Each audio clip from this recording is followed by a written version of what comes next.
Kyle Hall. I'm a writer and editor, translator at The Family. I've been working with startups now for about 4 years on their content, how to write good content, how to edit good content, how to distribute good content, basically so that they can have an actual strategy, and even more than a strategy, an actual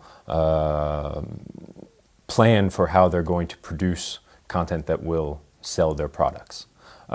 Before working in startups, I had a little bit of a different career in that I did a PhD in Italian before coming to France.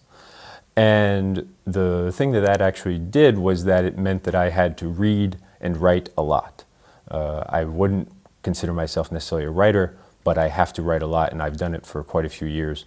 And so part of that is going into what I'm telling you today in terms of how we can produce good content quickly, efficiently, and with the minimum pain possible, since, let's face it, most people aren't necessarily all that comfortable with writing, and it's not something that comes naturally. It's something that we do have to work on. So what I'm going to take you through today is basically the steps that you can do on your own before, during, and after writing, so that you can actually have content that people like, that they enjoy interacting with, that converts. Basically, when you start out, you really have two big questions that you need to ask yourself. Who and why? Okay? So when we are talking about who and why, we actually need to try and step outside of ourselves as an entrepreneur, which is a very hard thing to do, because when you're an entrepreneur, you're really consumed in what you're selling, and you're really thinking about it all the time. Well, that means that it's actually kind of hard to step out and put yourself into the feet or under the shoes of a consumer who is going to maybe interact with your product for a matter of seconds before they actually decide if they are interested in it, and then maybe for a matter of minutes before deciding to buy it. Even if they decide to buy it, they might go away for a while, then they come back. You don't have necessarily a ton of time, and you certainly don't have the amount of time that you, the entrepreneur, is putting into it.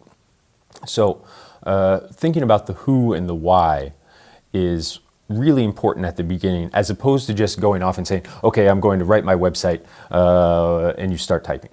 No, you really do want to put in some thought and some time, because it will save you time in the end. I promise. I've seen it happen. I watch startups do it all the time.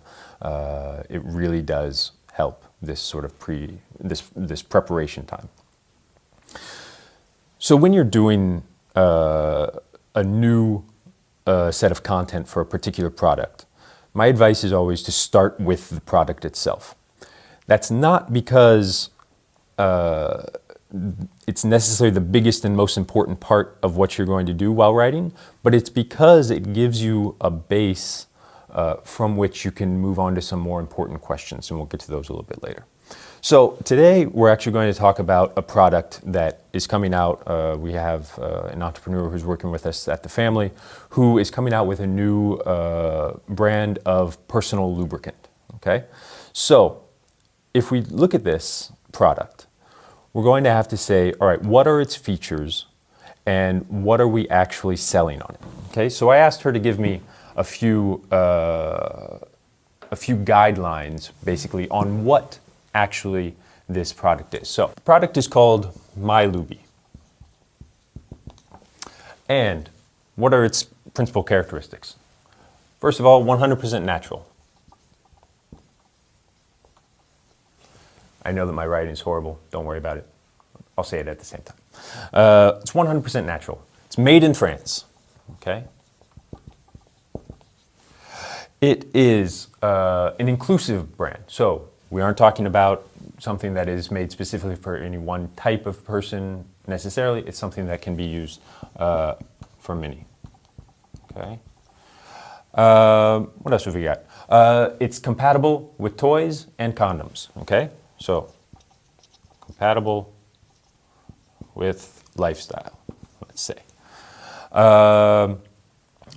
Vegan, okay? So, this is something closer to this inclusive idea.